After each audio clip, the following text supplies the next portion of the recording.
प्यारे भाई और बहनों, अफ्रीकी संत बाकिता के बारे में आप लोगों ने सुना होगा। एक दिन उनके जीवन काल में उनके बिशप स्वामी उनके मठ में आए थे। बातें करते करते उन्होंने सिस्टर बाकिता से पूछा, सिस्टर जी आप क्या करती है? तो सिस्टर बाकिता ने उन्हें उत्तर दिया, मैं वही करती हूं जो आप करते हैं। बिशप स्वामी समझ नहीं पाए, इसलिए उन्होंने फिर सवाल किया, सिस्टर जी मैंने नहीं समझा कि आप क्या बोल रहे हैं। तो सिस्टर बाकिता ने उन्हें यह बताया कि मैं वही करती हूं जो आप करते हैं, मतलब ईश्वर की इच्छा। आप ईश्वर की इच्छा को पहचान कर उसी के अनुसार अपने जीवन को बिता रहे हैं। और इसी प्रकार मेरी कोशिश भी यही है कि ईश्वर की इच्छा को पहचान कर उसे अपने जीवन में लागू करूं। जब हम माता मरियम के बारे में सोचते हैं तो हमें यह पता चलता है कि माता मरियम ने भी यही किया था कि उन्होंने ईश्वर की इच्छा की खोज की और ईश्वर की इच्छा को पहचान कर उसी के अनुसार अपने जीवन को ढाला। जब गब्रियल दूत उनके पास आता है और उनसे ये कहता है कि आप गर्भवती होंगे, एक पुत्र प्रसव करेंगी, वे सवाल तो जरूर करती है, ये कैसे हो सकता है, मेरा तो पुरुष से संसर्ग नहीं है। जब स्वर्गदूत ये बताता है कि पवित्र आत्मा की शक्ति उन पर उतरेगी, सर्वशक्तिमान की शक्ति उन पर छाई रहेगी, माता मरियम ईश्वर की इच्छा के समक्ष सिर झुकाकर कहती है, मैं प्रभु की दासी हूं, तेरा कथन मुझ में पूरा हो जाए। और इसी प्रकार संत यूसुफ के जीवन में भी हम देखते हैं कि अपनी पत्नी को गर्भवती पाकर एक साथ रहने के पहले ही उसको गर्भवती पाकर संत यूसुफ चिंतित हो जाते हैं। लेकिन जब वे सोच रहे थे कि इसके बारे में मुझे क्या करना चाहिए, मुझे किस प्रकार की प्रतिक्रिया अपनाना चाहिए, तो स्वर्गदूत ने उन्हें भी यह समझाया कि यह सब ईश्वर की इच्छा के मुताबिक है। पवित्र आत्मा की शक्ति से मरियम गर्भवती है, यह जानकर संत यूसुफ ने भी ईश्वर की इच्छा के समक्ष सिर झुकाया और ईश्वर की इच्छा को अपनाया। हम संतों के जीवनी में यही देखते हैं कि वे ईश्वर की इच्छा को अपने जीवन में लागू करते हैं। नबी यिर्मयाह का ग्रंथ अध्याय 29 वाक्य 11 हमें यह सिखाता है, मैं तुम्हारे लिए निर्धारित अपनी योजनाएं जानता हूं, तुम्हारे हित की योजनाएं, अहित की नहीं, तुम्हारे लिए आशामय भविष्य की योजनाएं हैं। यानी ईश्वर के पास मेरे और आपके लिए आशामय योजनाएं हैं, हमारे आशामय भविष्य की योजनाएं हैं, हमारे हित की योजनाएं हैं, अहित की नहीं। अगर हम इन योजनाओं को पहचानते हैं, ईश्वर की इच्छा को पहचानते हैं और इसके अनुसार अपने जीवन को बिताते हैं, तो हमारा भविष्य उज्जवल होगा, सफल होगा।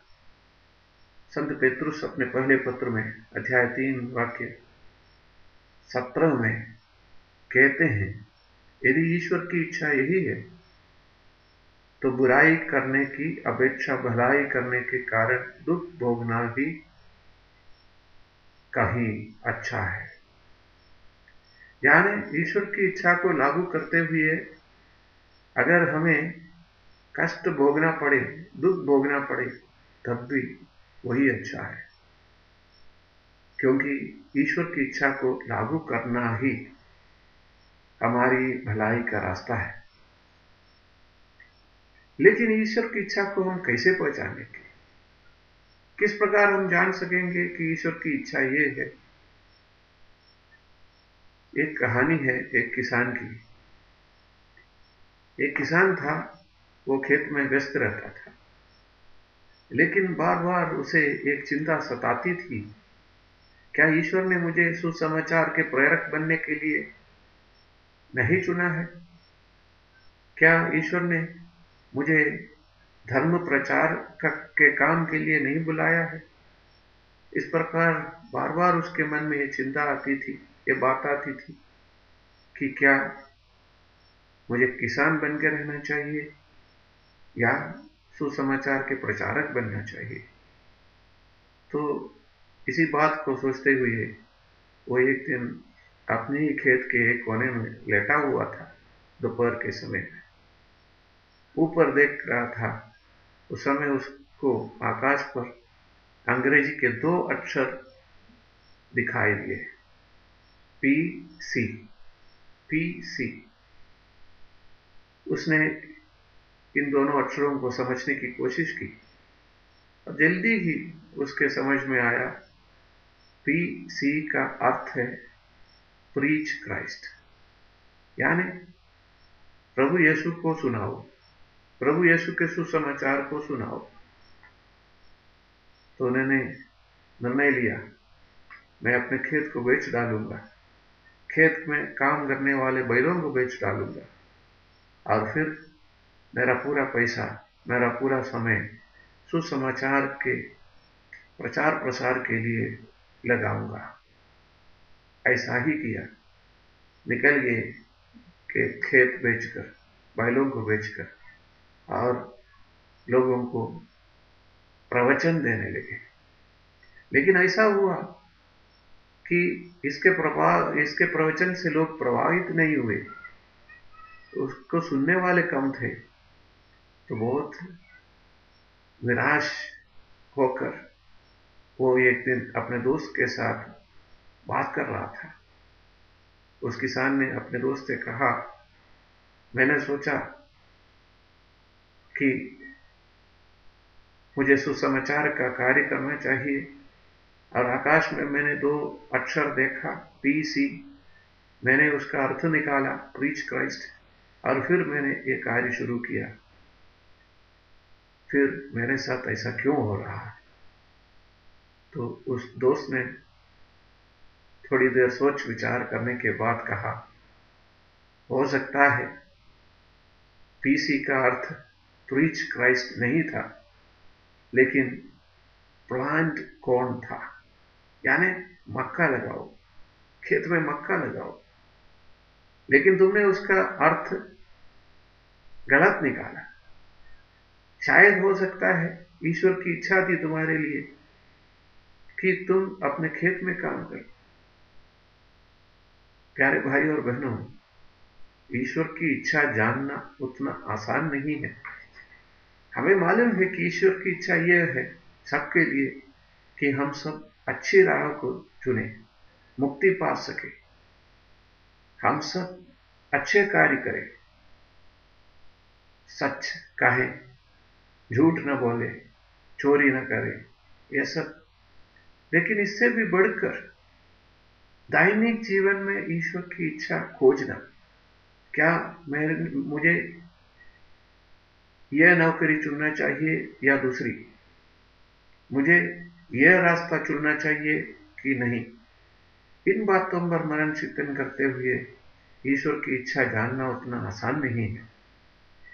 लेकिन रोमियों को लिखते हुए संत पौलुस कहते हैं अध्याय 12 वाक्य 2 में, आप इन संसार के अनुकूल न बने, बल्कि सब कुछ नई दृष्टि से देखें और अपना स्वभाव बदल दे।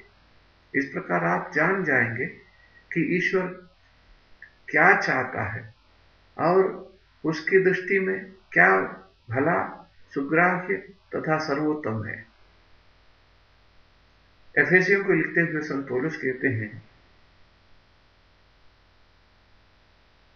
अध्याय 5 वाक्य 17 में, आप लोग नासमझ न बने, बल्कि ईश्वर की इच्छा क्या है इसे पहचाने। संत पौलुस कहते हैं, आप लोग नासमझ न बने, ईश्वर की इच्छा पहचाने। और इसको किस प्रकार कर सकते हैं ये भी संत पौलुस बताते हैं। वाक्य 18 में संत पौलुस कहते हैं, अंगूरी पीकर मतवाले नहीं, क्योंकि इससे विषय वासना उत्पन्न होती है, बल्कि पवित्र आत्मा से परिपूर्ण हो जाए। अंगूरी नहीं, अंगूरी पीकर मतवाले नहीं बनना चाहिए, लेकिन पवित्र आत्मा से परिपूर्ण हो जाना चाहिए। पवित्र आत्मा पीकर मतवाले बनो, मतलब हमें मालूम है कि प्रेरित चरित्र में हम पढ़ते हैं कि पवित्र आत्मा को प्राप्त करने के बाद जब प्रेरित लोग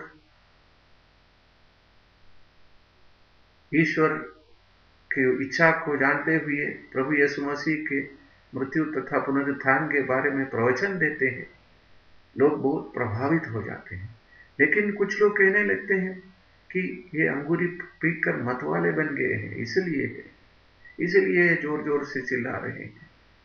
लेकिन संत पेतरुस उनको समझाते हैं, अभी सुबह का 9 बजे का समय है, तो इस समय कोई अंगूरी नहीं पीता। यहां पर किसी ने अंगूरी नहीं पिया, लेकिन पवित्र आत्मा के आगमन के कारण ये लोग इस प्रकार प्रभु की वाणी सुना रहे हैं। यानी ईश्वर की इच्छा पहचानने का एक तरीका है पवित्र आत्मा से परिपूर्ण हो जाओ। मरियम पवित्र आत्मा से परिपूर्ण थी, इसीलिए उसको ईश्वर की इच्छा को पहचानने में कठिनाई महसूस नहीं हुई। और दूसरी बात, आगे संत पौलुस क्या कहते हैं, एफेसियों के पत्र अध्याय 5 वाक्य 19 में, मिलकर भजन, स्तोत्र और आध्यात्मिक गीत गाएं और पूरे हृदय से प्रभु के आदर में गाते बजाते रहे, मतलब प्रार्थना करो। प्रार्थना भी एक तरीका है प्रभु ईश्वर की इच्छा को पहचानने का। प्रार्थना करो।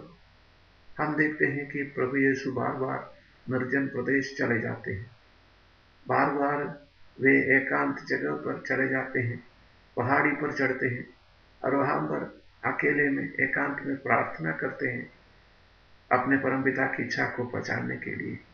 और इसी प्रकार हमको भी प्रार्थना करते हुए परमपिता ईश्वर की इच्छा को पहचानना चाहिए।